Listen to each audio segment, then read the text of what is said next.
nous allons revenir ce soir sur la découverte archéologique qui atteste que l'Algérie est un nouveau berceau de l'humanité. J'ai le plaisir de recevoir ce soir M. Farid Kharbouch, directeur du Centre national de recherche préhistorique, anthropologique et historique.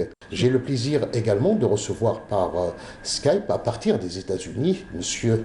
Mohamed Sahnouni, anthropologue et préhistorien. Présenté par Hossein Arab, le dossier de la mémoire, ce samedi 18h sur Canal Algérie.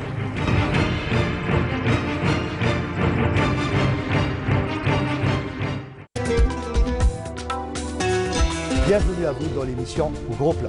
Comme j'ai pour habitude de vous le souligner, cette émission se concentre uniquement sur le genre cinématographique. Concernant ce deuxième numéro, l'accent sera mis sur un type ou un modèle de film où le mot répit est banni du dictionnaire. Course-poursuite, fusillade et affrontement à vous couper le souffle.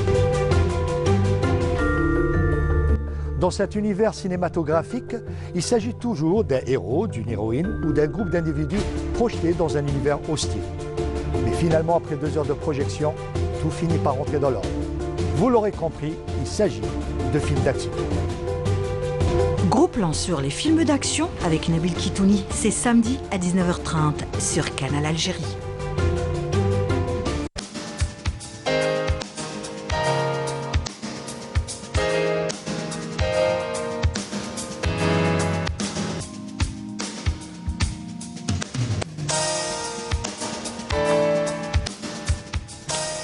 Bonsoir à toutes et à tous, merci d'avoir choisi d'être parmi nous sur Canal Algérie. J'espère que vous allez bien.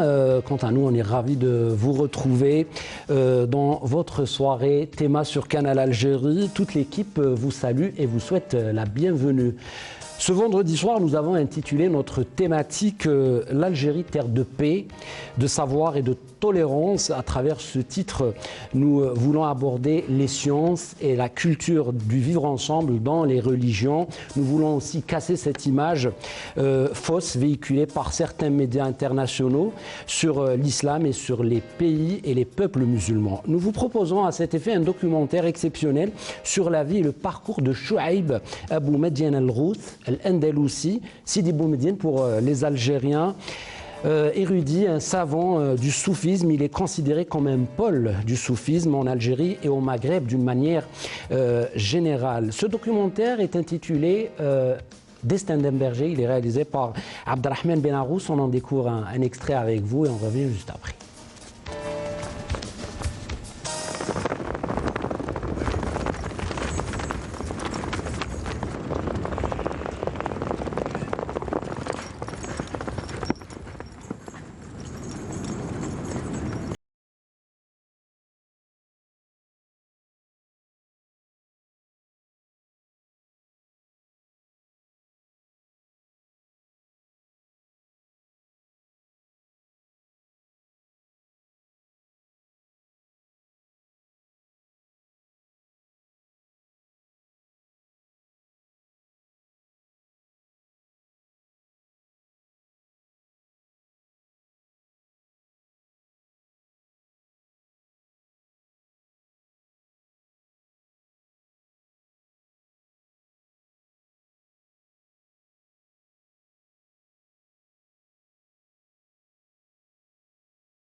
وبغير هذا المكان قد قدرت. يبعث الله لي من يحملني برفق وأنا لا أرى السلطان ولا هو يرى.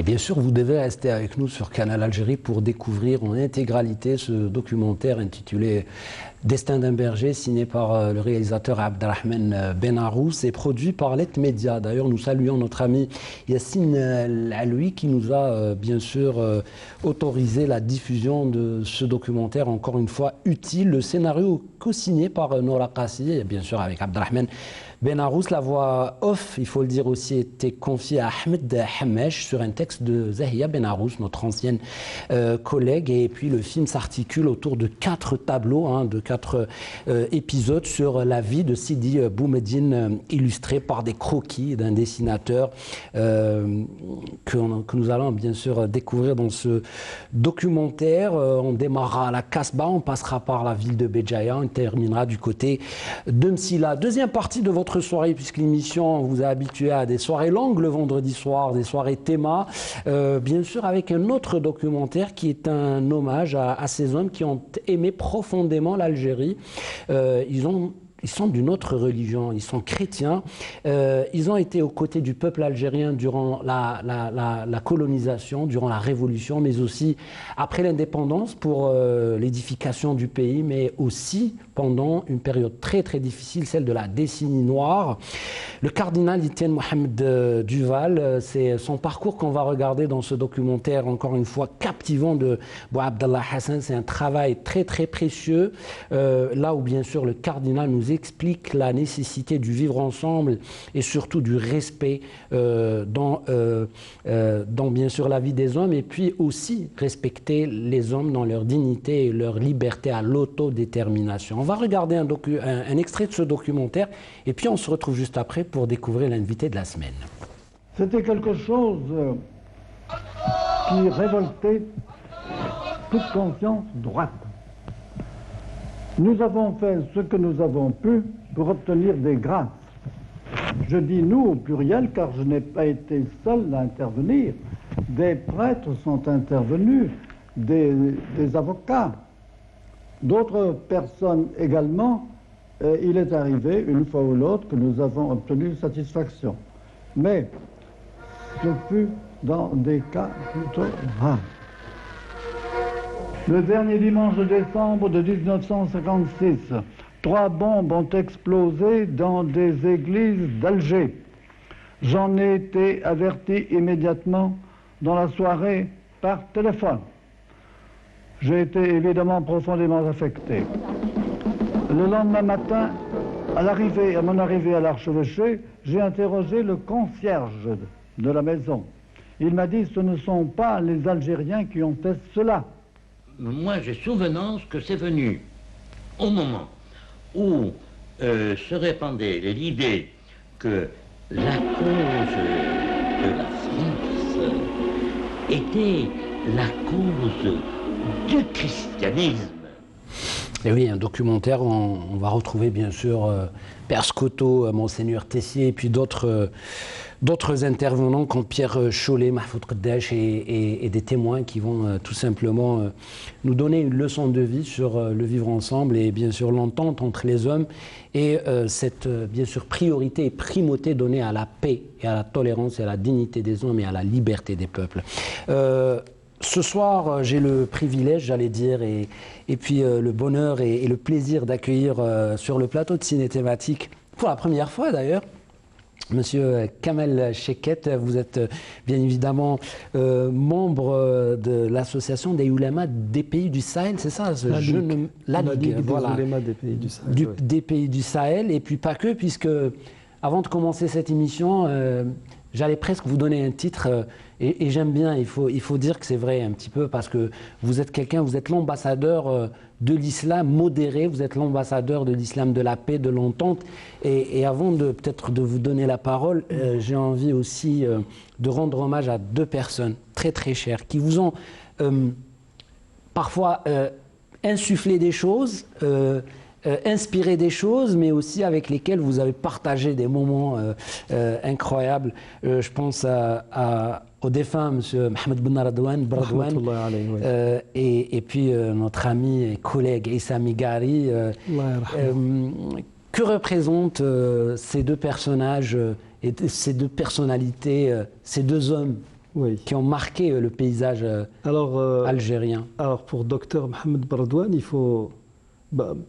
on se connaît puisque j'étais déjà à l'époque Mouaddin en 82. Il était prédicateur, il faisait la tournée des mosquées en quelque sorte. C'était à la mosquée le Fourqan. Le Fourqan à Châteauneuf. Il venait beaucoup. À l'époque, il y avait à la mosquée, l'imam, c'était l'un des disciples d'Ibn Badis, Cheikh Amar Mtatla, Allah yarhamou. Et à l'époque, déjà, Mohamed Bardouane, c'était déjà un médecin et il parlait un peu français. Donc, c'était quelqu'un qui vous donnait, comme je l'ai déjà dit, je pense ici même à Canal Algérie, c'était quelqu'un qui vous donnait envie d'être musulman. Quoi. Donc, c'est tout simplement. C'est quelqu'un qui marquait par sa présence, par sa prestance, par son amabilité, sa gentillesse, et puis son humilité. Il était très humble, en dépit du fait qu'il était issu quand même d'une famille, on va dire presque bourgeoise. Lui, il faisait partie des Fahs, donc c'est ce qui représentait un peu les vestiges du grand Alger de l'ère, on va dire, coloniale. Et donc, c'était quelqu'un, c'est vrai, c'est quelqu'un qui, même au fil des émissions et des programmes que nous avons partagés ensemble, j'ai beaucoup profité de son expérience. Donc, c'était vraiment, c'était quelqu'un d'exceptionnel, tout simplement. D'ailleurs, nous sommes en phase de sortir une nouvelle traduction du Coran qui lui sera dédiée. Cette dédicace a été faite avant le décès de notre frère, aussi regretté, Issa Migari. Que, par amusement, on a pris l'habitude, et ça on l'a pris de Cheikh Mohamed Diwidir Mchnan, qu'il appelait Sidna Issa, tout simplement. Quand on dit Awana Sidna Issa, Ja Sidna Issa, et puis ce que beaucoup de gens ne savent pas, c'est que, vous savez, Issa Migari, quand vous voyagez avec lui, excusez l'expression, vous allez manger et boire à l'œil. C'est-à-dire que dès lors que vous entrez dans un resto avec Issa Migari, vous ne payez pas. À chaque fois, c'est la même chose. C'est quelqu'un de généreux, de donneur, de quelqu'un qui ne calcule pas. Il n'y a pas de calcul, non. Issa, vous savez, pour ceux qui voyaient ces émissions, surtout sur le soufisme, sur TV Coran, il était ce qu'il disait. Il vivait ce qu'il prenait. C'était ça. Issa Migari, quand vous étiez avec lui, quand il nous arrivait de nous voir très très souvent, même d'ailleurs 3 jours avant sa mort, on était en contact, et rien ne prédisait qu'il allait, subhanallah, qu'il était plus ou moins, puis il allait plus ou moins bien, en dépit du fait qu'on savait qu'il était sous Covid.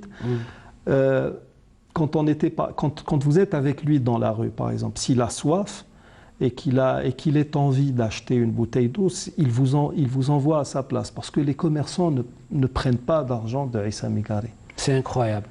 C'est toute cette bonté qui ressort. Et le type, il ne voulait pas. Quand il voulait acheter un livre dans une librairie aussi, il disait, voilà, il y a tel livre qui me plaît énormément, on ne pourrait pas aller ensemble pour que tu l'achètes, toi. Parce qu'il avait peur que les gens pensent ou aient à penser qu'il profitait de cette situation. Il était comme ça, Issa Migari. Et pour ceux qui ne le savent pas aussi, Issa Migari, en apparence, c'était un milliardaire.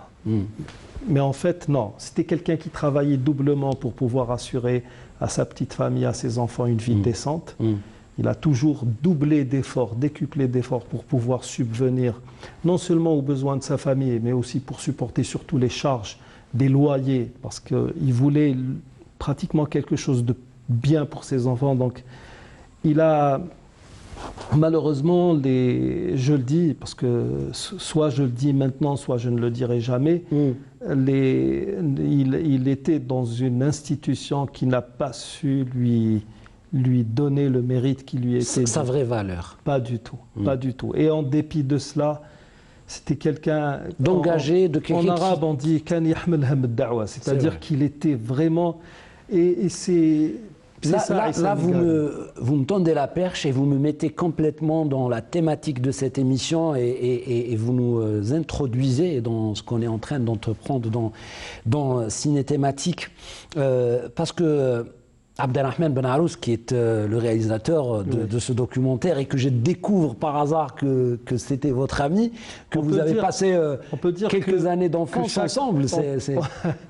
Avec Abdelrahman, que je salue au passage, on peut dire que chacun d'entre nous connaît l'autre presque mieux que sa maman.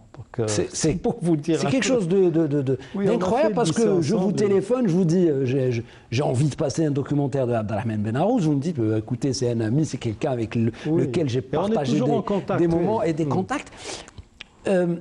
Quand je lui parle de cette initiative de travailler sur un parcours aussi riche, aussi prolifique, aussi palpitant, parce que quand on parle de Sidi Boumediene El Ghaut, on parle de ce jeune qui va se battre pour vivre, mais en même temps, il va se battre parmi les premiers qui ont été dans des batailles pour libérer Jérusalem des croisés avec Salah ad-Din al-Ayyubi. C'est important, on va y arriver. Mais qu'est-ce qu'il me dit en premier lieu? Et vous allez justement me répondre, parce que ça ressemble un petit peu à la vie de M. Aïssa Megaria et bien sûr à notre ami Beradouane. Il me dit, il y a 3 mots qui m'ont captivé, il y a 3 choses qui m'ont attiré.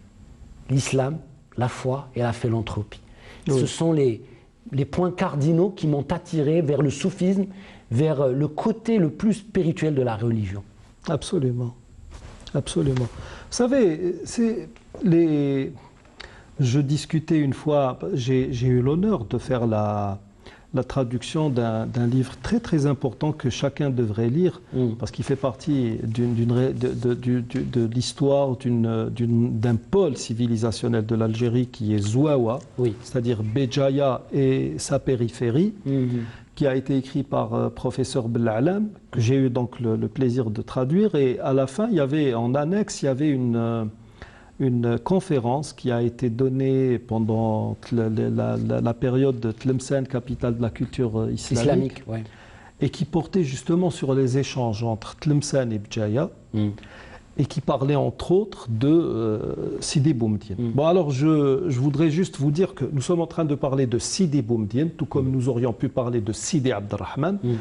Et pour répondre à nos super musulmans qui sont de la mouvance Metrali, je ne sais pas moi, d'un islam judaïsé, comme j'ai l'habitude de dire, quand nous parlons de gens saints, S-A-I-N-S, et saints, S-A-I-N-T-S, nous avons le droit, religieusement parlant, de dire Sayyidi. C'est-à-dire que Méchi Haram, comme veulent le supposer certains, ou tentent à le faire croire. C'est monsieur, en quelque sorte, Sayyidi, ça n'a rien à voir. Non, on ne peut pas traduire cela en français par Monseigneur, parce que... Non, j'ai dit monsieur, monsieur. Mais Sayyidi, on peut dire ça pour un croyant, pour quelqu'un de... parce que certains seraient tentés de dire, voilà, Canal Algérie est en train de faire la promotion du soufisme. Oui, pourquoi pas, il y a un soufisme qui est valable, il y en a un autre qui est plus ou moins dévoyé, alors regardez ce qui est valable et laissez ce qui est dévoyé, tout simplement. Je ne sais pas, et puis, vous savez, dans le monde du soufisme, il y a beaucoup de choses à prendre avec des pincettes. Avec précaution. Avec précaution. Pourquoi actuellement, il y a comme un courant de mode des gens qui passent leur temps à parler d'Ibn Arabi. L'imam al-A'dam, Ibn Arabi. D'ailleurs, qui a beaucoup écrit sur Sidi Boumediene El Ghaut. Oui, mais attendez, maintenant Ibn Arabi, vous savez, quand on pose des questions sur Ibn Arabi, surtout certains pseudo-islamologues improvisés qui font n'importe quoi, je ne sais pas, j'ai été bien formé dans pas mal de disciplines de la langue arabe, notamment par Cheikh Tahraït Al-Jat, Rabbi Hafdou, qui a actuellement près de 107 ans. Et le problème, c'est que je n'arrive toujours pas à lire Ibn Arabi. Je n'ai jamais pu dépasser 30 pages. Je change un peu, j'essaye. C'est très difficile. C'est compliqué. Vous nous parlez d'une pensée compliquée ou... C'est une pensée, je ne sais pas si elle est... Moi, je n'y comprends rien. Donc, je ne peux même pas dire si c'est compliqué ou pas. Mais en tout cas, une chose est sûre. Quand je vois 2 produits de la pensée d'Ibn Arabi, tels que l'Amir Abdelkader et Abdelahad Yahya Guénon, alias René Guénon, je me dis que ces gens-là ont dû comprendre ce que moi, je ne suis pas encore en mesure de comprendre. Mais ce dont je suis sûr aussi, c'est que beaucoup de ceux qui parlent d'Ibn Arabi n'y comprennent absolument rien. C'est juste un fonds de commerce. Et c'est pour cela que, quand nous parlons du soufisme à l'heure actuelle, nous sommes à l'aube du XXIe siècle, il faut savoir qu'il y a tout un courant qui a pour vocation de dénaturer l'islam, qui est le wahhabisme, et qui est en train de combattre le soufisme qui de loin est l'âme de cette religion. L'âme de cette religion, j'allais dire, dans son expression la plus philanthropique, encore une fois, humaniste, multidimensionnelle, multiculturelle. Rapidement, parce que le temps nous file, mais j'ai envie juste de dire, hier je crois que je voyais dans l'une des télés publiques françaises, à l'occasion d'un procès qui est en train de se passer contre le terrorisme, ils ont encore une fois inventé une terminologie qui m'a un petit peu choqué en disant que l'acte terroriste peut être... qui a été exercé dans certains bon nombre d'endroits en Europe, pourrait être un dérivé de l'islam. Et c'est pour ça d'ailleurs que cette émission, nous avons voulu la programmer pour un petit peu dire que finalement, c'est pas du tout l'islam. Il n'y a aucun, j'allais dire, il n'y a aucune partie qui peut inspirer ça dans l'islam. C'est impossible. Pour coller à l'actualité, je pense que vous faites affaire à l'affaire de Charlie Hebdo. Donc on a les deux frères Kouachi et puis les Coulibaly. Moi, j'aimerais bien que durant ce procès, on montre les fameuses vidéos de l'hypercachère, là où on voit Coulibaly éjecté à l'extérieur avec les mains monotées. J'aimerais bien comprendre comment s'est-il retrouvé. Au-delà de l'aspect peut-être de l'enquête ou ce qui nous échappe ici, non, parce que c'est pourquoi aujourd'hui nous ciblons l'islam, alors que l'islam finalement... Ça n'a pas du tout, ça n'a jamais été le cas. Pour Sidi Boumedienne justement, qui est né en l'an 1126, c'est-à-dire 1126... à Séville. À Séville, en Andalousie, il nous donne une leçon incroyable. L'islam, pour lui, c'est les mathématiques. L'islam, pour lui, c'est le savoir, c'est l'astrologie, c'est l'histoire. Écoutez, l'astronomie. Pour ces gens-là, l'islam, c'était tout ce qui vous pouvait vous rapprocher de Dieu et vous rapprocher de votre humanité. En gros, c'est ça l'islam. C'est ça la religion de Moïse, c'est ça la religion de Jésus, c'est ça la religion de tous les prophètes qui ont précédé Mohammed sallallahu alayhi wa sallam. L'islam étant la clôture, et même ce que nous appelons islam a toujours existé sous cette appellation. Les preuves sont là, c'est-à-dire que pour peu que vous lisiez un peu des écrits assez anciens, vous allez retrouver autant chez les musulmans que chez les judéo-chrétiens cette appellation d'islam, de moslim, d'ishlam, etc. En hébreu, en arabien et j'en passe. Alors Sidi Boumedienne, comme tous les hommes de cette trempe, c'est quelqu'un qui s'est toujours battu. Alors il s'est battu contre la servitude imposée par ses propres frères. Il a fui Séville parce qu'il était leur souffre-douleur en quelque sorte. Il a été ensuite à Tanja, il a travaillé comme docker, il a été dans la marine. Ensuite, il va connaître Hafez. C'est là qu'il va prendre conscience de la dimension religieuse. Il va s'approcher d'un maître soufi berbère qui parlait très peu l'arabe, mais que lui-même appelait un homme de l'islam. Et ensuite, il va s'ouvrir sur les connaissances à Béjaïa, l'un des plus grands pôles de civilisation de l'époque. Il y avait à côté, il y avait Tlemcen, il y avait ensuite ce que nous connaissons actuellement sous l'appellation du Maroc, mais même avant cela, il y avait le Bouniyoun, c'est les savants de Bonn, Annaba, dont une bonne partie du patrimoine a carrément disparu. Ce qu'il faut savoir, c'est que nous sommes à une période pratiquement où Béjaïa produisait beaucoup de savants. Pour vous donner une idée, vous avez Abu Ruh al-Menglati qui était l'un des juges d'Ibn Taymiyyah quand il a été traduit en justice pour des affaires de divergence dogmatique. Vous avez Zainuddin al-Ziwawi qui maîtrisait 28 disciplines en parlant des mathématiques, de la mécanique, etc. Et sans oublier qu'il était médecin, il a été le seul à l'époque à pouvoir guérir Ibn Hajar al-Asqalani, le grand Ibn Hajar al-Asqalani, l'un des meilleurs interprètes de Sahih al-Bukhari, d'une maladie qu'aucun médecin n'a pu résoudre. Donc pour vous donner la dimension de Béjaïa. Et c'est là-bas, c'est là qu'il va s'ouvrir sur les sciences, il va faire donc un premier pèlerinage, il va revenir pour repartir vers le Mashriq avec une armée. Et là, je suis désolé, je ne suis pas chauvin, Je considère que mon pays en tant que musulman, ou bien mon patrimoine en tant que musulman, s'étend de Dakar jusqu'à Jakarta. Mais l'armée de Sidi Boumedienne était une armée algérienne. Pourquoi je dis cela? C'est une information que beaucoup ne connaissent pas, parce que là, on va partir vers des choses qu'on ne connaît pas. C'était des berbères essentiellement, Qbaïl. Et puis sur leur chemin, l'armée a grossi avec leur passage par le Constantinois, etc. Tous ceux qui savaient que ces gens-là allaient combattre à Jérusalem sont partis là-bas pour défendre Jérusalem. Quand on sait dans quelles conditions les choses se sont faites, parce que n'oubliez pas que il est revenu sans bras. Oui. Là aussi, le contexte est très important. Vous avez cette Jérusalem, il y a Nourdin Zinki, rahmatullahi alayhi, qui s'est battu pour elle pendant 20 ans, sans arriver à un résultat palpable. Quand Salah ad-Din al-Ayyubi a repris le flambeau, il a dû déjà en un premier temps lutter contre les renégats, contre les traîtres de l'époque, comme on en a beaucoup actuellement avec cette sioniste. Et on va y revenir pour un point très important. L'histoire se refait, attention, c'est l'histoire qui se refait. Le contexte est le même. Ces gens-là sont partis, c'est-à-dire motivés beaucoup plus motivés essentiellement par le désir de plaire à Dieu, pas plus ni moins. Et ils sont partis là-bas.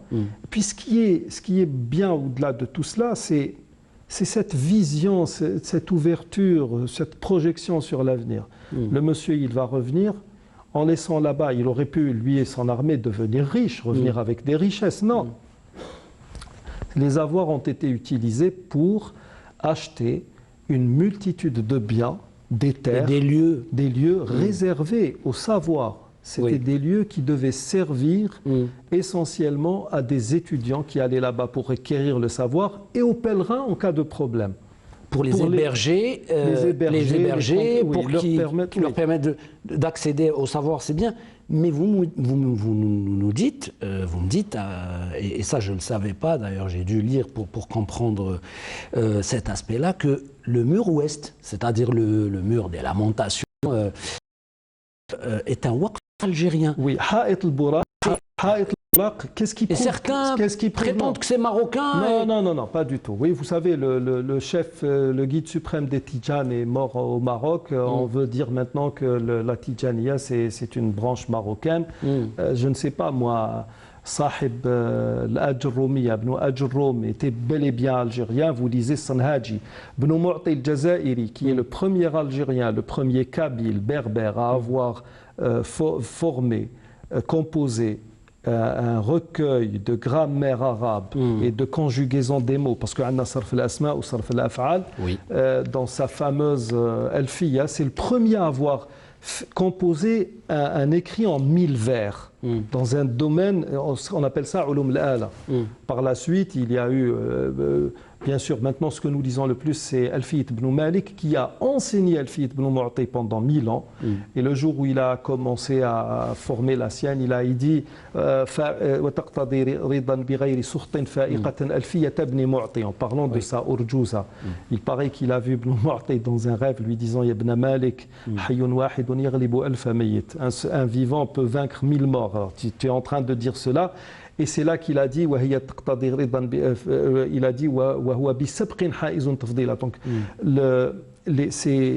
ce fameux Ibn Mu'ti, vous lisez par moment dans des thèses de doctorat, on vous dit Ibn Mu'ti al-Maghribi, Sanhaji.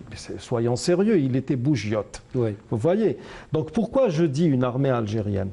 Parce que l'armée était formée essentiellement de musulmans du centre du Maghreb. Le Maghreb al-Awsat, ce n'était ni le Maghreb al-Aqsa du côté ouest ni du côté est.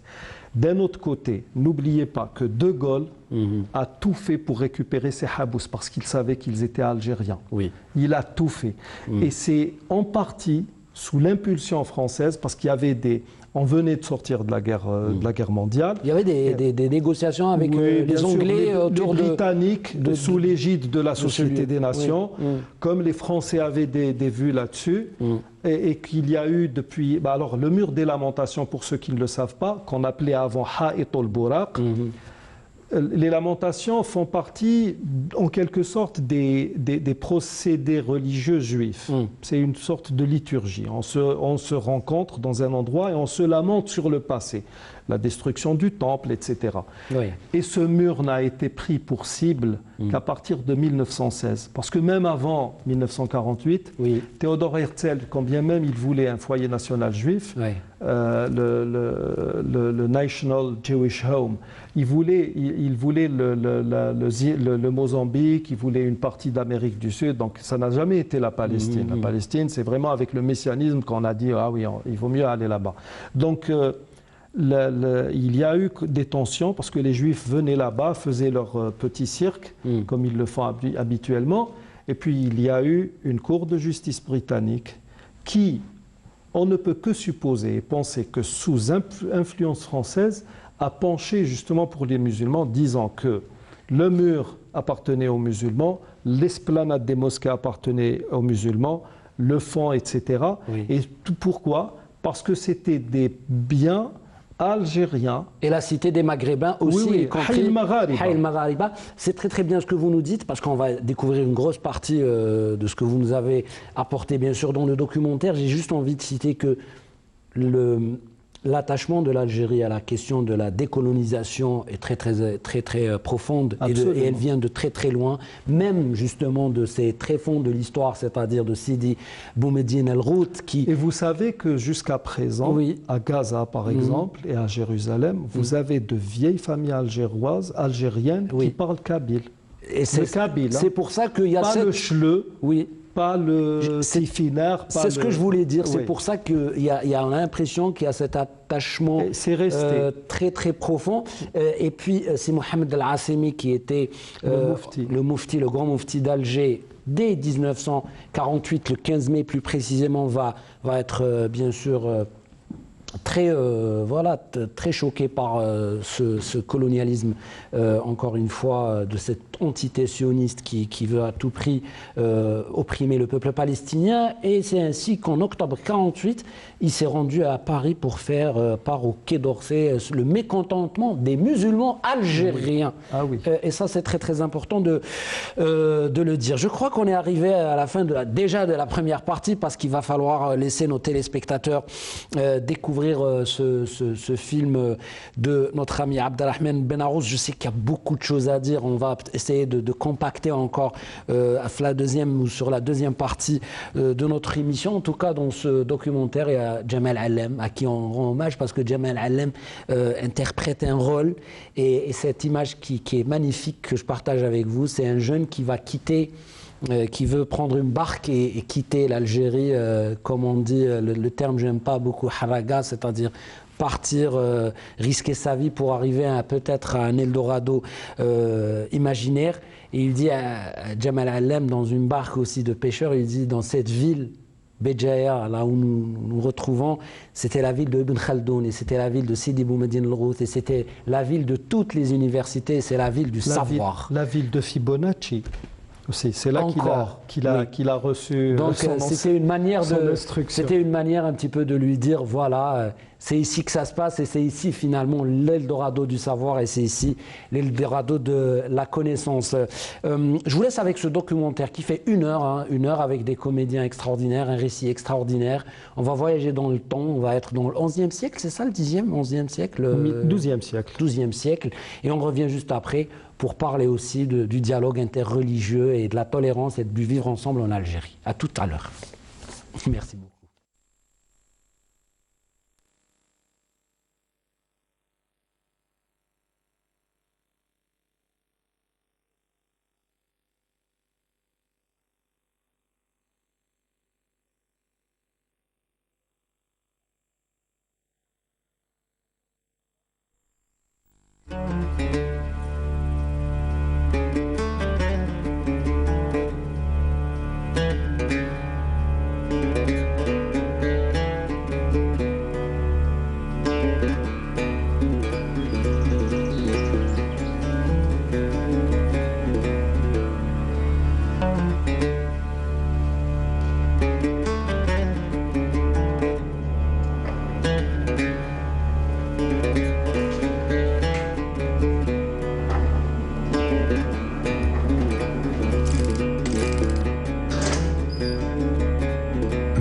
خلال هذه المخطوطات الشاهد الوحيد سنقص عليكم قصة رجل ليس ككل الرجال، كرس حياته بحثا عن الحقيقة. إنها سيرة شعيب المدعو أبو مدين الغوث. ذاكرة التاريخ ستظل تحفظ وإلى الأبد شخصية سيدي بومدين وآثاره الروحية والفلسفية وحتى العلمية، تنتقل عبر أجيال وأجيال وأجيال. قضى سيدي بومدين مجمل حياته في التجوال عبر ربوع العالم العربي الإسلامي لطلب ونشر العلم والمعرفة، ولقد كانت الجزائر آخر محطة تحتضنه من بوابة بجاية نحو مصيره الذي كان ينتظره بتلمسان.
وبغير هذا المكان قد قدرت.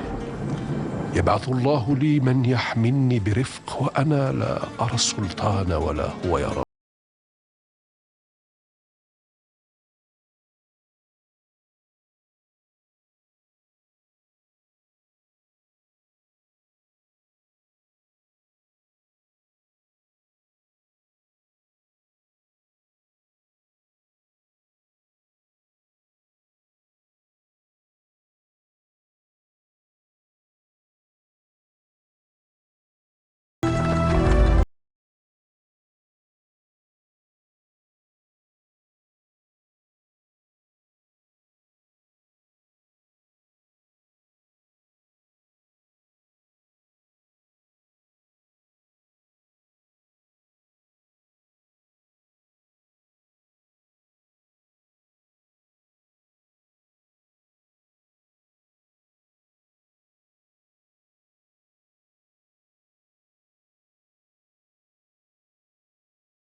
سيدي بومدين نشأ في إشبيلية، نشأ في بيئة أندلسية معروفة بالعلم، وبطبيعة الحال كانت له آمال عريضة في طلب هذا الشأن والرحلة في طلب العلم.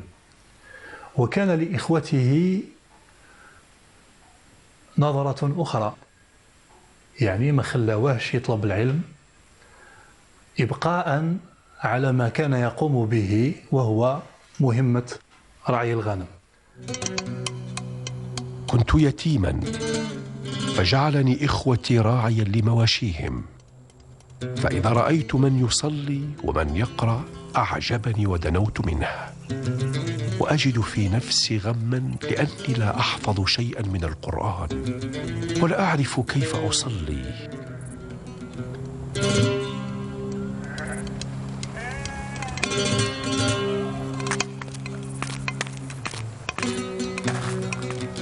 وهذا ما أدى به إلى الفرار عدة مرات،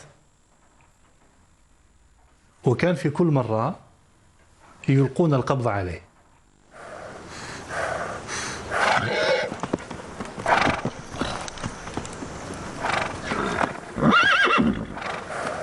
قويت عزيمتي على الفرار فأدركني أخي بعد ملاحقتي.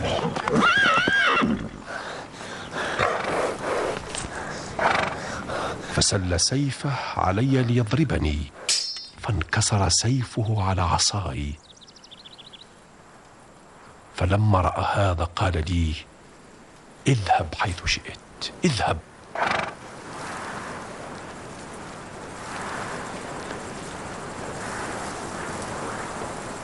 وهذه الحادثة كان لها بطبيعة الحال إسهام كبير وإشارة عظيمة إلى أن هذا الأمر الذي كان يطلبه سيدي بومدين أمر محفوف بالرعاية الإلهية.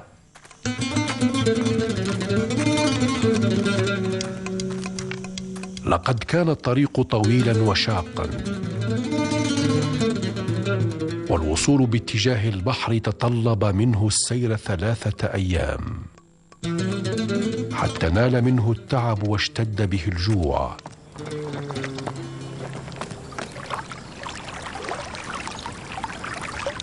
إلى أن بلغته رائحة سمك مشوي.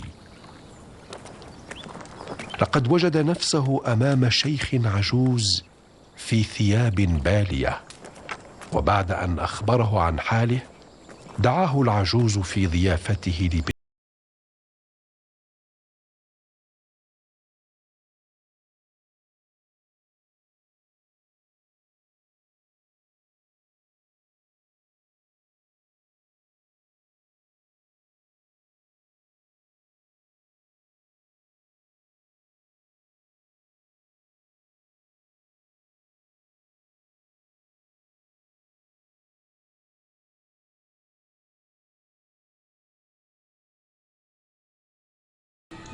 طريقة جد متميزة بل وعجيبة في اصطياد السمك، ويا له من سمك.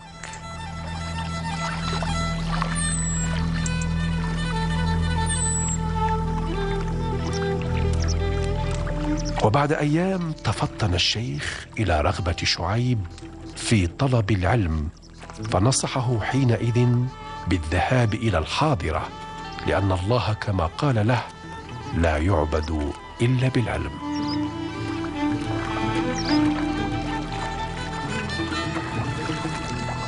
وهكذا غادر أبو مدين شعيب بلاد الأندلس عبر مضيق جبل طارق إلى مدينة طنجة، فعمل أجيرا لبعض الصيادين، ثم توجه إلى مدينة مراكش مع جماعة من الأندلسيين، وأدخلوه جنديا في صفوفهم، وتنقل باحثا على مجالس العلم والمعرفة.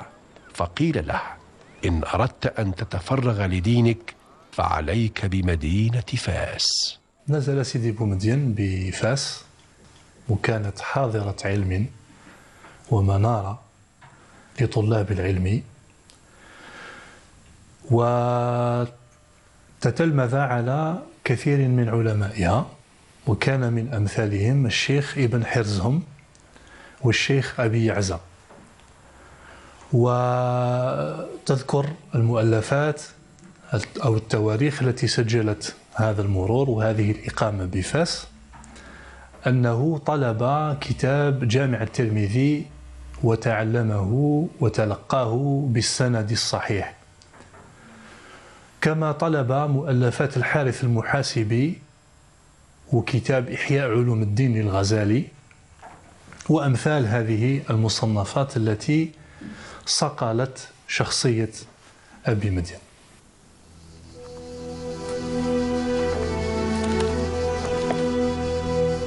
إلى جانب الدراسة كان شعيب يعمل في الحياكة، وكان يقيم بإحدى المساجد المهجورة بضواحي فاس التي كانت تعد حاضرة المغرب الكبرى.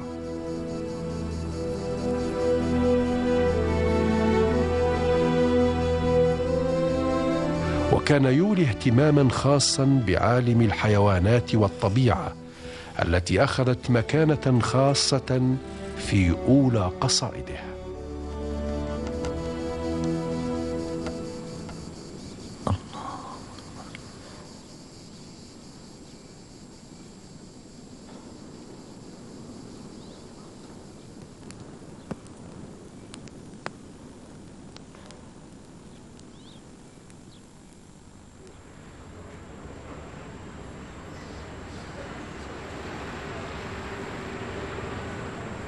في منامي نحلام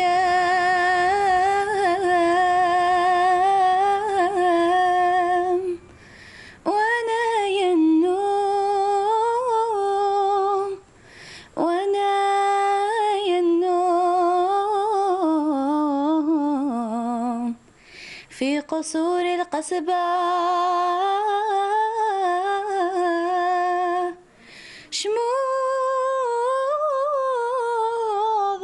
ليلى مازال ما قدتيش اجي لعند وشموضة وياه حاطي هاد الشمعة وروحي ترقدي عندي. نحكي لك حكاية، نحكي لكم حكاية اليوم دالتيا، نحكي لكم حكاية ما تعرفوهاش، حكاية سيدي بومدين والغزالة. على خيرنا سيدي بومدين نهضروا عليه اليوم هنا في القصبة، خاطرش القصبة كي نهضروا عليها نهضروا على سيدي عبد الرحمن الثعالبي.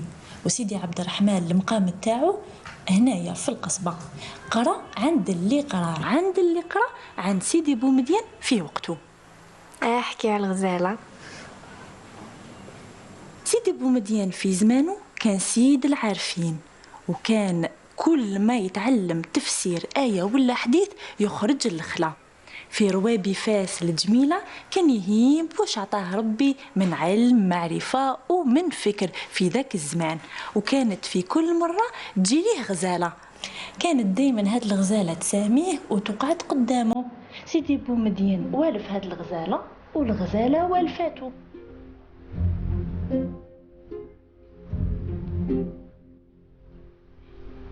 بصح ماشي غير الغزالة، حتى الحيوانات الاخرين، الكلاب، الهوايش، كلهم كانوا يعرفوا القيمة والقدر تاع سيدي بومدين. وفي مرة من المرات كان سيدي بومدين يمشي، تلقى مع واحد من صحابو جا من الأندلس، وما ننساوش سيدي بومدين أصله من الأندلس، حب يكرمو وجوز عليه العراضة. وش ولا دار؟ راح للسوق وباع الثوب تاعو بشوية دراهم. كي عاود ولا صاب السيد راح، وش ولا دار؟ حكم هادوك شويه دراهم اللي كانوا في يدو وعاود ولا لدارو. بصح في الطريق صاب الهوايش والكلاب قطعوا له الطريق وقريب راحت عليه، دو كان ماشي واحد السيد اللي سلكو.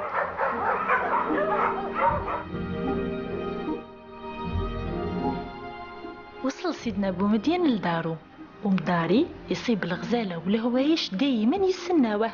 هاد المرة الغزالة قربت من سيدي بومدين، شماتو مليح بصح نكرت عليه وهربت منه. سيدي بومدين قعد يخمم وش هي السبة اللي خلات هاد الغزالة اللي مدارية تساميني وتونسني، وش هي السبة اللي خلاتها تهرب مني؟ قال لك كيف سخ الدنيا الدراهم اللي راهم عندي. وش دار؟ عاود راح للخلا، في الطريق رمى هادوك الدراهم. هنا برك الغزالة والهوايش عاودوا ولاو كيما مداري يقعدوا مع سيدهم.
يحكى أن شخصا تنبأ بأنه سيكون عرضة لأشرار وهو في الطريق.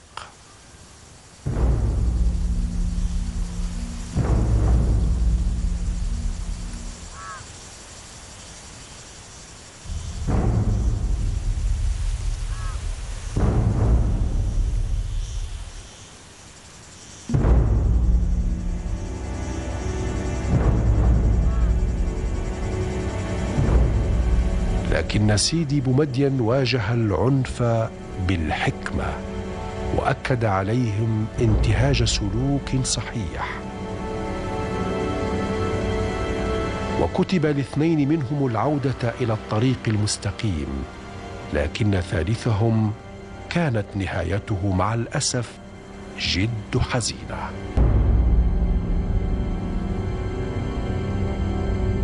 أولى كبرى المدن التي مر بها أبو مدين في رحلته هي مدينة تلمسان.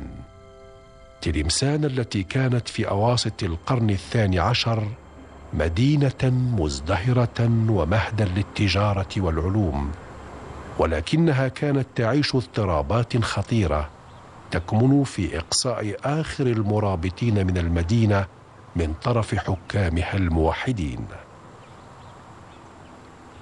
حين وصل شعيب الحسيني الأنصاري لأول مرة إلى تلمسان قام بزيارة ضريح سيد الداودي بن نصر. من هو سيد الداودي بن نصر؟ أحد أقطاب المدينة، حيث أتى بعلوم الفقه المالكي، وحيث قام بشرح صحيح البخاري وموطأ مالك، كما أنه درس بتفصيل وافر كتاب الأموال، الدروس حول الأموال العامة وكيف يكون تدبيرها من طرف الحكام. فبعد زيارته لمدينة تلمسان ولقرية العباد اتجه إلى أعالي المدينة قرب ضريح سيدي عبد الله بن علي الدلبعل، حيث أقام في هذا المكان مع رفقائه.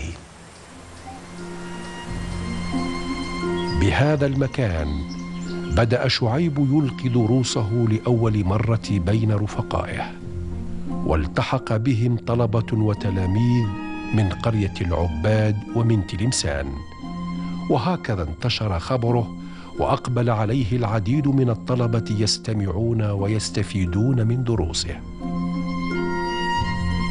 والجديد في دروس شعيب أنه ركز على الأركان الثلاثة للدين الإسلامي من إسلام وإيمان وإحسان، ومن هنا ركز على الشريعة، على الطريقة، وعلى الحقيقة التي هي الهدف الأسمى لكل إنسان في حياته.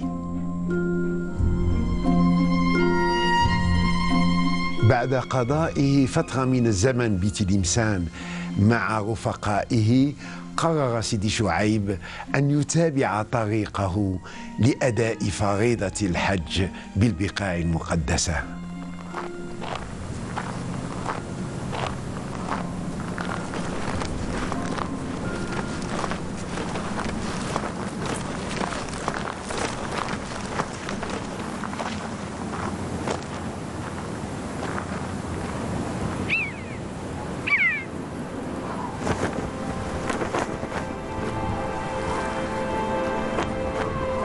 سيدي بومدين الآن في نشوة روحية، لقد تعدى المعرفة الدينية الظاهرية، وها هو في مرحلة كشف الحجاب. كل شيء أمامه يتحرك وفق منطق روحي لا يفهمه إلا أهل الحقيقة. يقول الله عز وجل: الذين آمنوا وتطمئن قلوبهم بذكر الله، ألا بذكر الله تطمئن القلوب. وعلاها الخلوة؟ لأنه الخلوة يكون فيها الذكر الحقيقي اللي يتجرد فيه الإنسان بقلبه وعقله ولسانه والجسد تاعه والفكر تاعه كامل لله تبارك وتعالى. فإذا كان بين الناس ربما تشغله صوارف الخلق عن الله تبارك وتعالى، أما إذا كان مختالي بنفسه فإنه يستجمع كل المكونات تاع الجسم والنفس والروح والعقل والفكر ويصبها كامل في بوتقة ذكر الله. فإذا استقرت هذه الخلوة وامتلأت بالمعارف، رجع هذا المختالي إلى الخلق مرة أخرى ليبث حكمه ويرشد الخلق ويأمرهم بالمعروف وينهاهم عن المنكر.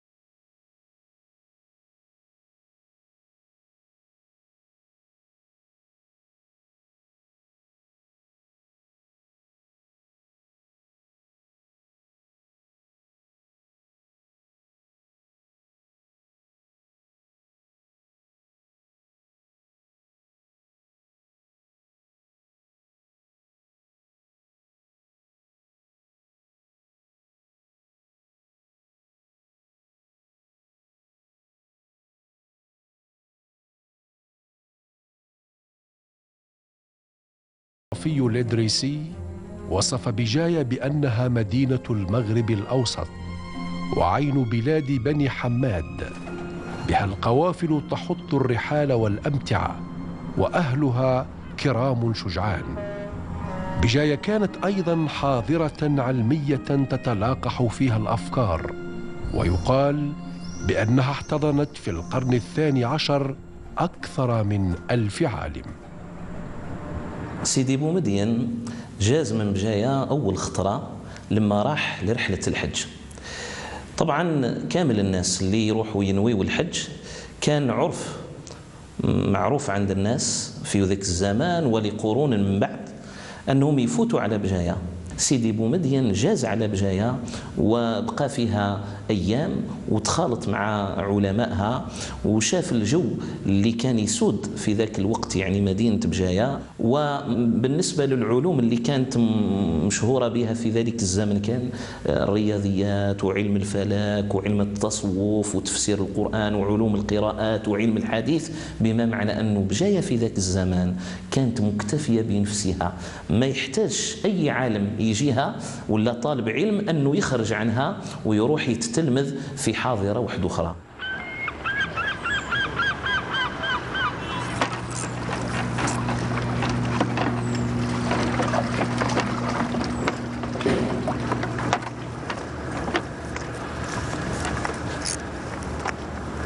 يرحم والديك، وش بيك انت وش بيك؟ عييت عمي، باغي نروح. وين تروح؟ نروح لوروب. تروح لوروب؟ تروح لوروب حتى الميديتيراني هذا بيسين ولا؟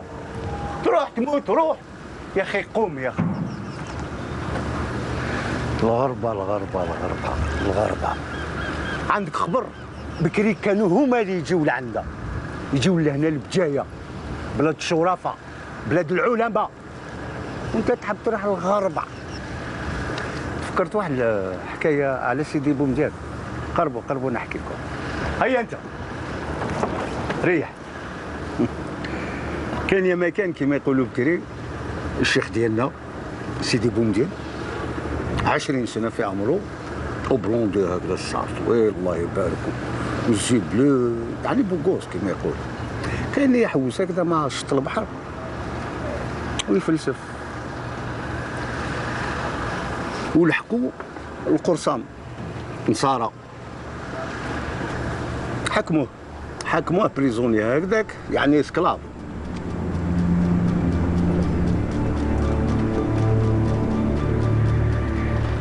صاب المسلمين تما ذا نحكموهم ريحوا.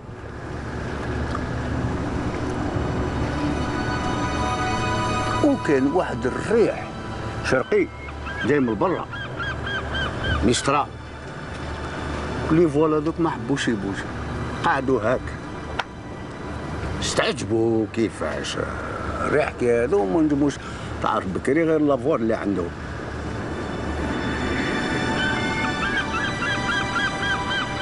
جاز البوسكو هذاك قالوا له الرئيس، قال له اسمع وقيلا هذا الشيخ هذا وقيلا شويه سحار وقيلا.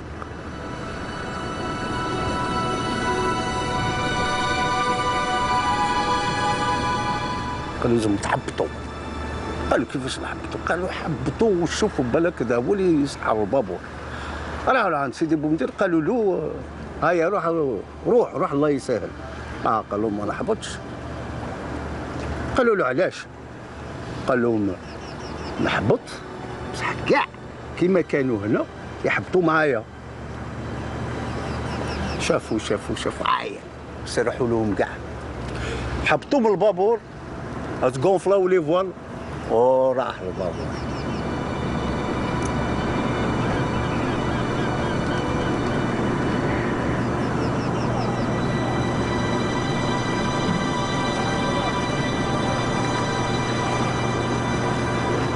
هيا وقت الخدمة، هيا اعطي ريح رجليك انت، روح لود الموتور.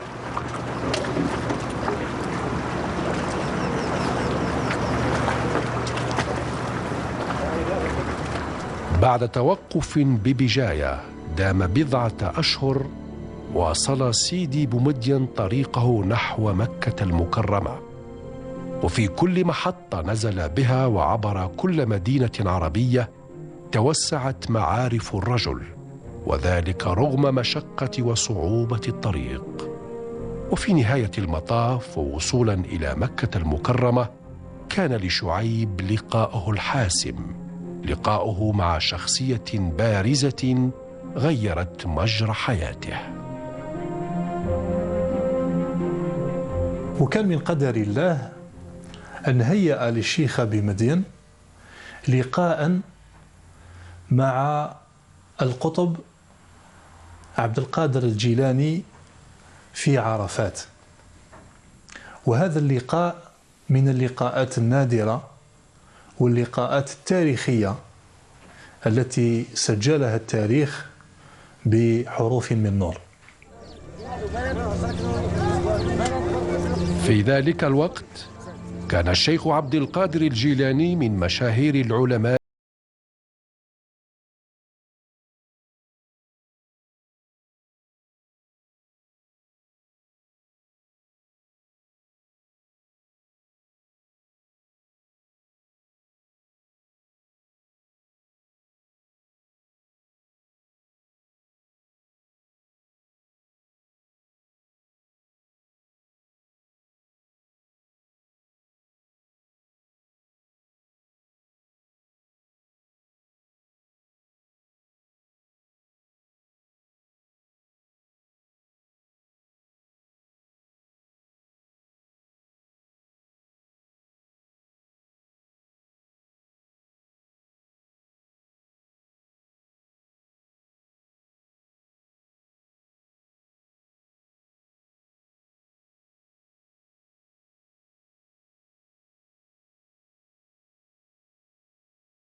صادر الكثير من التفاصيل حول هذا اللقاء، سوى ما يذكر من أنه تلقى كتاب الأسرار من عند سيدي عبد القادر الجيلاني. وهذا الكتاب وإن بات غير معروف إلا أننا نجد نتفا منه خلال رسالة المريد لسيدي أبي مدين شعيب. فجاءت رسالة المريد التي يشرح فيها السلوك، فأساس هذا الأمر أن ينعزل السالك عن الخلق لطلب العلوم الشرعية، فإذا حصل هذه العلوم الشرعية رجع إلى الخلق ليهديهم إلى ما تحصل لديه من العلوم والمعارف.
الدين كامل مبني على معارف، هذا علم فقه، هذا علم أصول فقه، هذا علم حديث، هذا علم قرآن. أما تزكية النفس وبناء الأخلاق وبناء الإنسان وتكوين الشخصية اللي تقاوم الحياة وتحق الحق فهو علم التصوف. يقول الله تبارك وتعالى: ونفس وما سواها فألهمها فجورها وتقواها قد افلح من زكاها وقد خاب من دساها. علم التصوف نابع من هذه الحقائق القرآنية، كيفاه نصيبوا مسالك بها نهذب النفوس باش نرتقيو بالنفس من الحالة المخلوق عليها كغريزة نفس أمارة بالسوء إلى غاية أن نتدرجوا بها تولي نفس لوامة، إلى غاية أن نرفع بها المدارج الكبرى تولي نفس مطمئنة.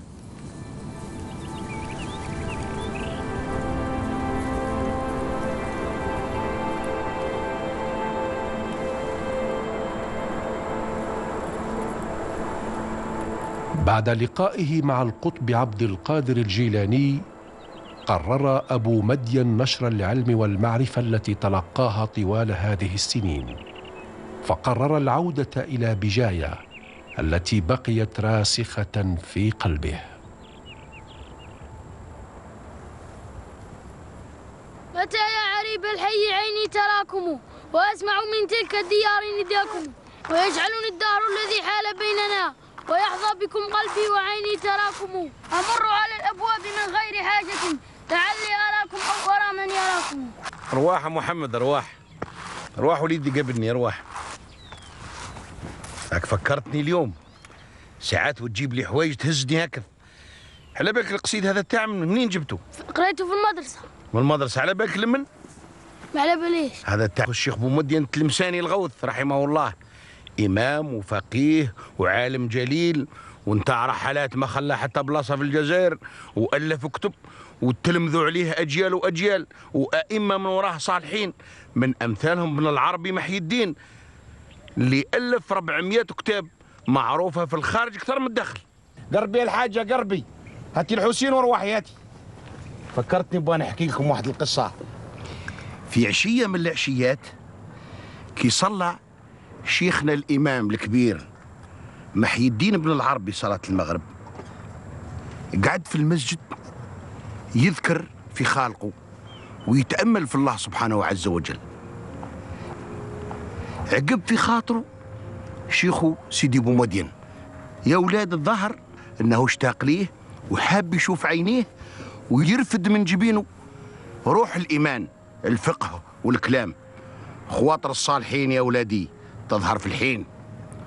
ضرب حنين في باب سيد العارفين الشيخ بن محي الدين، دقدق الباب. سيدنا ابن العربي طلع على الباب، لقى أبو عمران موسى السدراتي رحمه الله، هو ثاني من الولياء الصالحين ومن العلماء الكبار.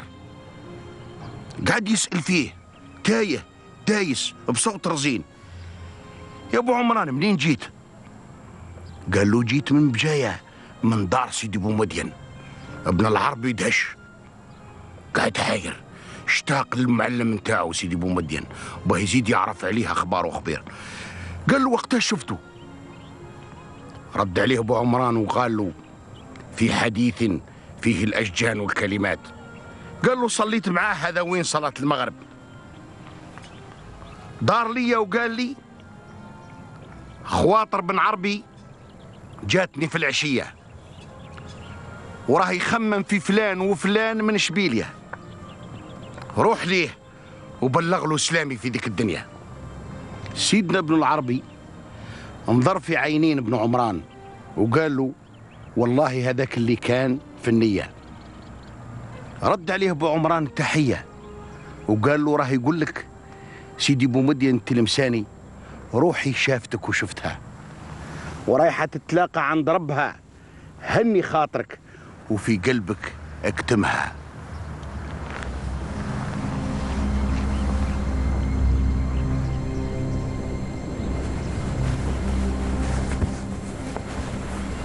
سيدي يحيى كان يقرأ 4 علوم، سيدي يحيى كان يقرأ 4 علوم معروفة في الدين وتاد القرآن، واللي زارك بجاية ما يعرف لك نوم، واللي بيت فيك عشا في الأمان، ما نعرف لك زايخة تغلى في السوم يا لكن نسمع بجاية وتلمسان يا يا يا يا يا يا يا يا يا يا وطني.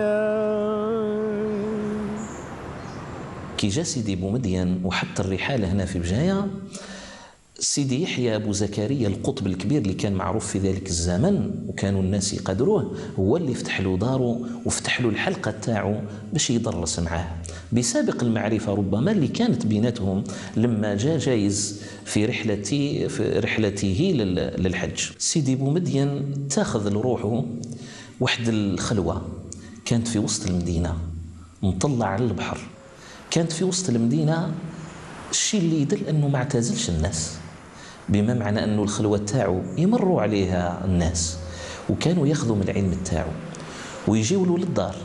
هذا ما يثبت يعني واحد من الطلبة تاعو عالم من العلماء اللي تلمذ على يديه علي بن حماد الصنهاجي اللي قال أنه خذيت كتاب المقصد الأسنى في شرح أسماء الله الحسنى على سيدي بومدين في داره سنة 531 للهجرة، والكتاب كامل خذاه يعني طيلة أشهر وسيدي بومدين يقريه ويقريه في بيته.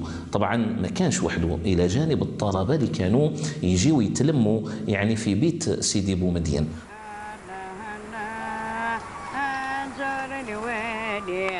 انظر الوالي الشيخ حداد. يا الرشاقي يا الراش، واش تخدم مكايا واش تعلط هكايا، ارواح هذا ونحكوا اختي حكايتي. ويا نفيق يا غورك تجيني غير الحرجانينو ارواح قام ذي هكا. سيدي بومدين يسعى غميس اسميس أبو محمد عبد الحق، يسعى 7 سنين ديال عمريس، يحرشي غيزادن، يتوالي في غاوسيوين عند يونور يزمير انت يوالي مش وفيه مغارة عاودت هاي اللي لو كان مداوذة بس اسمي دوسال يوكن ادقرون سيقي سيبقايف يسدي البابون الاندلس زريط أورجين الكتان الحرير، أورجين طاذوط، أورجين النعمة، أورجين عقارا، الحاصل كل خيرة في عبيسة ثمورتيس. إيدا ديال شكنية ونو بحار، بحار كي مسكين كلاش يتشثيا، يقاراش نكينيا يكسييت الوقت، وسعي غير الوقت الزر غميس نعمي. اروح يا جمان وغالدي يا جمان علمي باش البابور اني يحبس يقوم ما غادي يحرك شكوامان مي يقوم غادي يحرك شكوامان اجل الدور تاك قيمه كان ادغام كي يخدم ان يا سيهي مي البابور كي يقوم ما غادي يحرك نكيني لاقيه غفرشخ تيقول لي تروح غتجرى مش مية كيع يوم بعد ستي هذا شو يضران شو يضرانا يلي سينا انا سيدي بومدين اثني يشد يونك وشلتك يبغى كيجار انا شي ابو محمد دي لانا ياك مودا غد النيض امي كلمه تسوالت يغاوسي ويناكيا يخلفنا فيا تفهم غيد إنا ياسن سواليغ سوالنيو واه خاطي نكيني تواليغ سواليو إنا ياسن خاطي نكيني تواليغ سبابا ما إلا بابا ولا مولا شي ثبابا غور سوالي غرق كمل استي ميثي غوشي وين يلهان تحكيني يلهان دايما شاعون ثقارا غنديري يغال وقشيش النية ابو محمد يموت فلاش يعفو ربي يرحم يتوانطل دي ثمورت المعصر رساب بوشان تاسند مدن تجورونت ذي معصر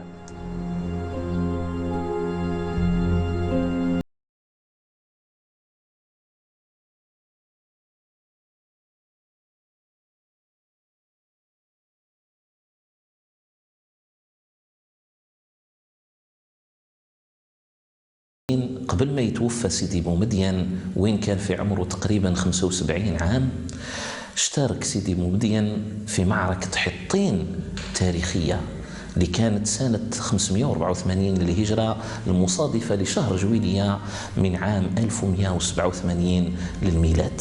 خرج سيدي بومدين من بجاية ومعاه أكثر من 1000 فارس وضعف عددهم من الموشاة، وكانوا تلاقاو بالجيوش الجرارة اللي جات من كل مكان، من الأندلس، من تلمسان، من المغرب، ومشى معاهم سيدي بومدين ودخلوا مصر. وما كان يعني يرى من بين الرموز اللي كانت رافقت هذا الجيش إلا القطب الكبير العالم اللي كان يرمز لكل المغاربة في ذاك الوقت.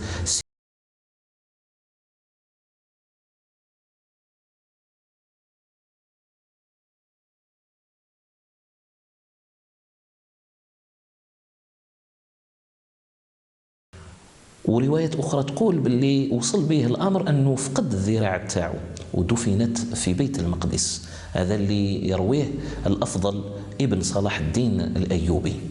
وشارك في المعارك الأخيرة وحضر تحرير بيت المقدس. الشيء اللي وصل الأمر بصلاح الدين الأيوبي أنه يوقف وقفية للمغاربة كلهم ب15,000 هكتار من الجدار الغربي إلى غاية يعني مقروبة من البحر. الوقفية هذه كامل كانت على اسم سيدي بومدين، لكن سيدي بومدين ربما خلى ثماك بعض الطلبة تاعو اللي أسسوا من بعد ذلك يعني مدرسة مع مدين الابن الوحيد لسيدي بومدين، ونشروا العلم في ربوع بيت المقدس انطلاقا من هذه الوقفية. لكن أبى سيدي بومدين إلا أنه يرجع إلى المدينة اللي عاش فيها مدة ما يقرب من 40 سنة باش يكمل حياته حتى توافيه المانية بعد 10 سنوات بإذن الله تبارك وتعالى. ولكن يشاء القدر أنه ما يتدفنش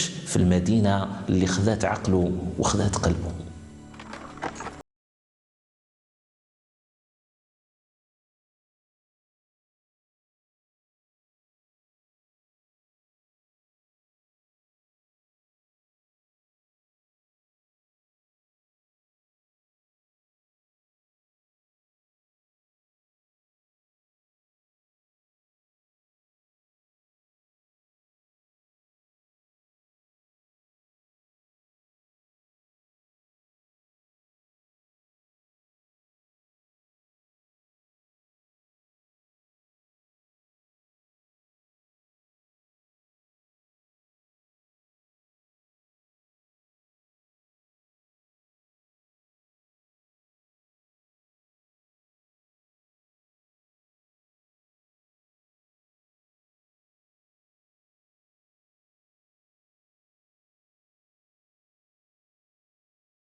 يتوفى.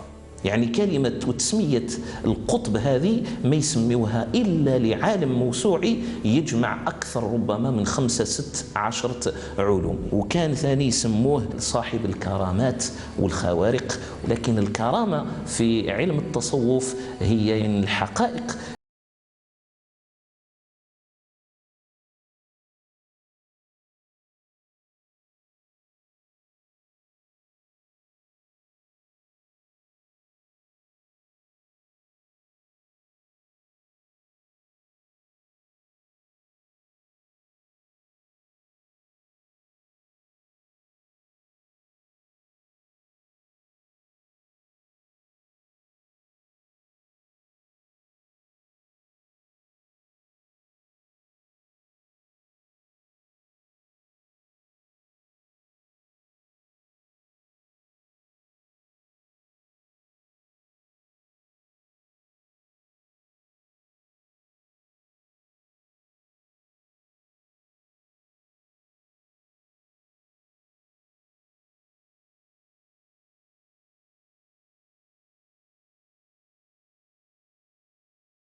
حول ولا قوة إلا بالله.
إسهام حضاري كبير حتى مع الاستعمارات الحديثة. كيفاه الطريقة السنوسية قاومت الاستعمار الإيطالي، كيفاه الطريقة الرحمانية هنا في الجزائر قاومت الاستعمار الفرنسي، كيفاه الطريقة التيجانية كانت سبب في نشر الإسلام في إفريقيا الغربية والاستوائية.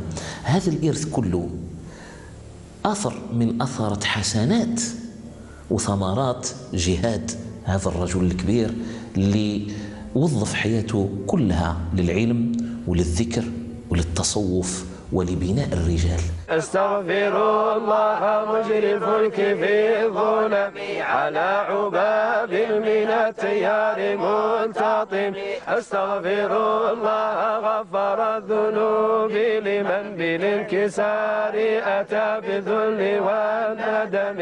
استغفر الله مجري المستجير به إذا ألم به ضر من الألم.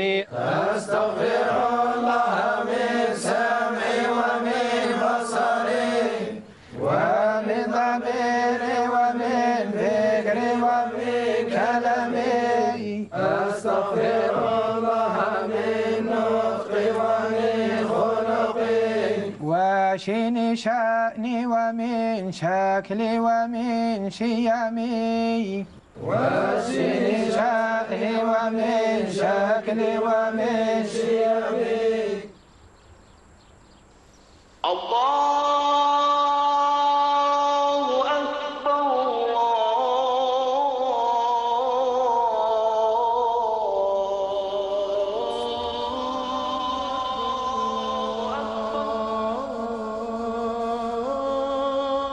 أكبر. أشهد أن لا إله إلا الله.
Et on est de retour sur le plateau de votre émission ciné thématique ce vendredi soir. Vous l'avez compris, on a intitulé notre thématique l'Algérie, terre du savoir, de la tolérance, du vivre ensemble, de la paix, moyennant bien sûr ce documentaire sur la vie de Sidi Boumediene El Rout, qui a consacré sa vie à la quête du savoir, a beaucoup voyagé pour découvrir le monde, et notre invité ce soir, Kamal Cheket, bien sûr, nous confirmait que ces hommes-là, ils étaient à quête de l'amour et de la philanthropie et de l'humain, finalement. C'est l'expression des religions, en tout cas. Je voulais juste, Cheket, revenir, parce que c'est vrai que vous voulez saluer notre ami Abdelrahman Ben Arous, mais je voulais aussi saluer les comédiens, hein, parce qu'il y a des interprétations, c'est un docu-fiction. Alors, il y a Jamal Allem, bien sûr, Khadija Boutoutah, Abdelrachid Merniz, le dessinateur, bien sûr. Il y avait Wissam Fatima et le personnage de Sidi Boumediene, et lui incarné par Si Ahmed Boularabi, un jeune novice de Sidi Issa qui n'a jamais fait de cinéma, hein, d'ailleurs. Mais il était très très convaincant dans le film. Deuxième partie, bien sûr, nous la réservons à cet hommage au cardinal Duval, Mohamed Duval, à l'église en Algérie, son existence, et bien sûr ces messieurs-là, parce qu'on parle aussi de Père Scoto, de beaucoup de chrétiens peut-être anonymes, qui ont préféré d'être algériens, d'être avec le peuple algérien, malgré les pressions venues, bien sûr, de France, et notamment des politiques et de l'armée française durant cette période de colonisation. Et vous me dites finalement, Emile, c'est vrai que l'Algérie a été toujours une terre qui accueille les autres, et qu'on n'a aucun problème avec les religions, malgré que certains veulent noircir ce tableau en Algérie. Absolument, absolument. Écoutez, quand on sait que c'est une terre qui a accueilli déjà les Juifs qui ont été jetés, chassés par les Espagnols et qui se sont retrouvés dans ce qu'on peut appeler communément des boat people. Une partie est allée en Turquie, mais la majeure partie est venue s'établir ici, au Maghreb, notamment en Algérie. Oui. Puis, si certains vous sortent dans l'histoire cet acharnement qu'il y a eu contre certains juifs, essentiellement de la part de Abdelkrim El-Mghili, rahmatullahi alayh. Moi, on m'a posé la même question une fois à Paris même, et j'ai dit, écoutez, n'oubliez pas que ces mêmes juifs ont été bannis de France pendant 3 siècles, ils ont été bannis d'Angleterre pendant 5 siècles, pour les mêmes raisons qui ont poussé certains Algériens. Pourquoi on n'en parle pas dans les médias internationaux? Pourquoi on ne met pas en relief tout cet héritage historique, toutes ces histoires, toutes ces belles histoires que les Algériens ont fait avec des citoyens algériens chrétiens, avec des citoyens algériens juifs? Ça c'est le propre même de l'orientalisme en tant que discipline, quand il a commencé en 1312 après le Concile de Trente, du moins selon ce qui est rapporté par Édouard Ouadir Saïd et selon bon nombre de grands noms de l'orientalisme. L'orientalisme maintenant n'existe plus, il a été repris par les politologues. Maintenant, vous êtes dans l'ère des Bernard Lewis, Samuel Huntington, Brzezinski, etc., Fukuyama. Donc les triomphalistes, le lobby militaro-industriel, les gens qui produisent de la violence, puis de la guerre pour pouvoir justement faire générer des profits. Donc quand on parle de cette sphère, nous ne parlons pas uniquement de l'armement. Il y a l'agroalimentaire, il y a ce que nous appelons dans le monde de la lutte antiterroriste le Big Pharma, qui est en train là, actuellement, personne n'a pu comprendre ce qu'était le Big Pharma avant le Covid. Maintenant, on sait en quoi ça consiste. Et donc, cette Algérie, pour revenir à l'Algérie, elle a, dites-vous qu'au XVIe siècle, à quelques kilomètres d'ici, dans Zanqat de-Barin, à la basse Casbah, Ibn Hamadouche enseignait, délivrait des licences de médecine à des gens qui étaient envoyés par le Vatican. Quand vous savez que cette terre elle est allée au secours de pas mal de populations telles que les Français pendant les grandes famines, dette qui n'a jamais été payée jusqu'à présent. Et nous savons que dans les cas les plus, enfin dans les situations les plus, on va dire, je ne sais pas quel terme utiliser, mais quand les choses étaient au plus mal, il s'est trouvé dans ce pays un émir Abdelkader qui demandait aux Français de lui envoyer des hommes de culte, des prêtres, pour, on va dire, améliorer ou soutenir un peu les soldats qui étaient en captivité, qui étaient ses propres prisonniers. L'émir Abdelkader va sauver des chrétiens à Damas.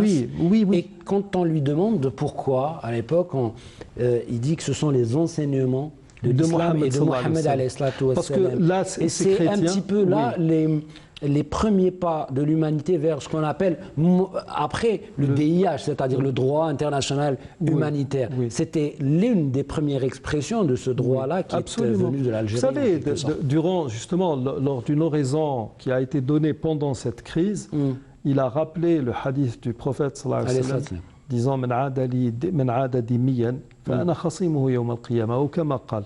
Ça veut dire quoi en traduction? Quiconque porte atteinte à un dhimmi, ce qu'on appelle ahl dhimma, ça veut dire les gens que les musulmans ont sur leur conscience. Vous savez, sans même le dire, il y a toujours eu un pacte de citoyenneté chez les musulmans qui faisait que les musulmans avaient des droits et des devoirs, les non-musulmans avaient aussi des droits et des devoirs. Et cet impôt qu'on appelait le jizya, qui était versé par les dhimmis, était de loin plus bas que la zakat que payaient les musulmans à l'État, et les femmes ne payaient rien, les enfants ne payaient rien, sauf les hommes adultes étant en mesure de travailler, en mesure de porter les armes dans un conflit éventuel, qui étaient redevables de cet impôt de capitation. Donc, c'est ce que, à l'heure actuelle, nous vivons justement sous ce régime. Nous payons tous des impôts, que nous soyons dans nos pays ou dans des pays d'accueil. Cette Algérie, elle a permis à des esprits, on va dire éclairés, d'y pénétrer, de venir. Cervantes est venu en Algérie. Fibonacci, comme nous le disions tout à l'heure, est venu. Saint-Augustin est algérien. Saint-Augustin est algérien. Bon, il a une histoire un peu mitigée, du moins à mon sens, mais... il y a une grosse part d'algérianité. Mais voyez-vous, il y a un paradoxe. Là, il y a quelque chose à méditer. Lui, il était chrétien. Et il s'est battu contre les donatistes, qui étaient des berbères. Sa mère était berbère, son père était romain. Il y a eu même des massacres commis par les Romains. L'islam n'a jamais fait ça. C'est-à-dire que toutes les religions qui sont venues ici, où tous les gens appartenant à d'autres obédiences n'ont jamais été inquiétés en raison de leur foi. Et puis cet islam du vivre ensemble, partout où il est passé, est-ce que les cultures, l'histoire, les langues, les us et coutumes des populations autochtones ont disparu? Non. D'ailleurs, même quand l'islam est sorti, la vie a repris son cours au niveau de ces pays. Je ne vous parle pas d'un ou deux pays, je vous parle de la Hongrie, de l'Autriche, d'une partie de la Gaule, de l'Espagne. Les musulmans sont partis, tout a repris comme si les musulmans n'étaient jamais passés. Les seules choses qui sont restées là-bas, c'était les progrès qu'ont fait les musulmans. Même les livres des musulmans. À Villalambra, le père Jiménez a brûlé quelques 2 millions de livres. C'est un auto-da-fé qui était effroyable. Donc, ce n'est pas propre à l'Algérie, mais l'Algérie a eu son lot de contributions dans ce domaine. Ça a toujours été une terre d'accueil, ça l'est d'ailleurs toujours. Et ma foi, je voyage beaucoup dans... Ça veut dire le message aujourd'hui qu'on doit adresser notamment à la jeune génération, parce qu'il y a beaucoup... Vous avez des sphères, politico-médiatiques qui veulent dresser de nous l'image la plus terne et la plus sombre qui soit. Sauf que nous, par moments, par certaines dérives comportementales, nous avons tendance à donner du crédit à tout cela. Malheureusement, certains d'entre nous, c'est comme s'ils jouaient ce jeu. Mais en réalité, quand bien même nous aurions une apparence de sous-développé ou d'arriéré, beaucoup nous le disent à travers quand nous voyageons. Aujourd'hui dans la société, parce que je parlais justement de ce message que vous pouvez adresser aux jeunes, à travers bien sûr l'exemplarité du parcours du prophète Mohammed alayhi sallam, même pendant son vécu, même pendant le message qu'il avait reçu du Créateur, son legs. Aujourd'hui, on entend beaucoup parler ceux qui parlent en français, c'est la langue du kafir, de ceux qui sont koufars, voilà. Est-ce que vous pouvez leur adresser un message en disant peut-être que finalement l'islam est la religion de la multiculture, de l'acceptation de l'autre. Même quand le Coran fait allusion à l'arabité, oui. Le prophète sallallahu alayhi wa sallam a dit Man takallama al-arabiyyata fahuwa arabi. Quiconque parle en arabe devient arabe. Oui. L'arabité n'est pas un support ethnique dans la culture musulmane. Nous sommes loin de ce que nous appelons le qawmiyat al-arabiyya qui ont été montés de toutes pièces par les baptistes, somme toute faite. Non, l'arabité est un vecteur. Oui. C'est un moyen qui vous permet, ou l'arabe, c'est un moyen qui vous permet de comprendre les textes fondateurs de l'islam. Et dès lors où vous maîtrisez cette langue, vous devenez arabe. Ça ne veut pas dire que vous appartenez à une ethnie, ça veut dire tout simplement que vous êtes entré dans une sphère qui maîtrise une langue qui a été choisie par Dieu. Oui. Le qawmiya n'existe pas chez les musulmans. Ou dans pourquoi le choix ce soir donc, de ce documentaire, encore une fois, qu'on va diffuser tout de suite sur Canal Algérie de Waad Lahsen, c'est-à-dire ce parcours qui s'intitule L'expérience de ma foi, du cardinal Mohamed Duval. Beaucoup, je voudrais juste, c'est un témoignage pour la postérité, beaucoup de grands monsieur, de grandes personnalités algériennes, notamment du monde religieux, qui l'ont connu, sont unanimes sur le fait que c'était quelqu'un qui dégageait beaucoup de sincérité. C'est-à-dire qu'il ne faisait pas cela par jeu ou par hypocrisie. C'était vraiment ce que m'ont dit mes propres maîtres. On garde de lui le souvenir de quelqu'un qui aimait vraiment l'Algérie et les Algériens. Il avait insisté pour qu'il soit algérien, même jusqu'à obtenir la nationalité algérienne. C'est quelqu'un, comme je le disais tout à l'heure, et on va le voir durant ce documentaire de plus de 50 minutes, comment il s'est engagé dans la Révolution, et puis dans la construction du pays après la Révolution, et puis aussi dans ce combat contre l'obscurantisme, contre le terrorisme, contre parfois le fanatisme religieux qui devient une arme redoutable contre la liberté. Essentiellement contre l'islam. Essentiellement aussi contre l'islam et les musulmans, d'ailleurs, on le vit aujourd'hui. Et puis aussi, il affiche, lui, Monseigneur Tessier Escoto, leur appui au peuple palestinien, mais également aussi au peuple sahraoui, et ils sont pour l'autodétermination des peuples. En tout cas, on va le découvrir dans ce documentaire. Monsieur, merci beaucoup, monsieur Kamel Chekat. Ça a été un réel plaisir de vous accueillir ce soir dans Ciné Thématique. Du coup, je vous offre le DVD en exclusivité de notre ami Abdelrahman Ben Arous, le documentaire Destin d'un berger, Masser Ra'i. Voilà, il n'est pas dédicacé par contre. Vous n'avez qu'à téléphoner à votre ami. Il va peut-être vous envoyer une dédicace par fax en ce moment, parce que les frontières sont encore fermées, malheureusement. En tout cas, c'est un beau travail. Je vous le mettez dans votre bibliothèque et ça servira certainement. Quant à moi, mesdames et messieurs, écoutez, je vous dis bon documentaire sur Canal Algérie. J'espère qu'on n'a pas été trop je sais pas, trop long. C'est l'intérêt de l'émission, c'est aussi de vous orienter, de vous donner les clés pour découvrir ces documentaires. Je remercie Wafa Larouaté qui a réalisé exceptionnellement cette émission, et puis à notre Radia Abou Amari qui est revenu, et puis aux équipes du Studio 2 qui nous soutiennent depuis un moment pour l'élaboration de cette émission.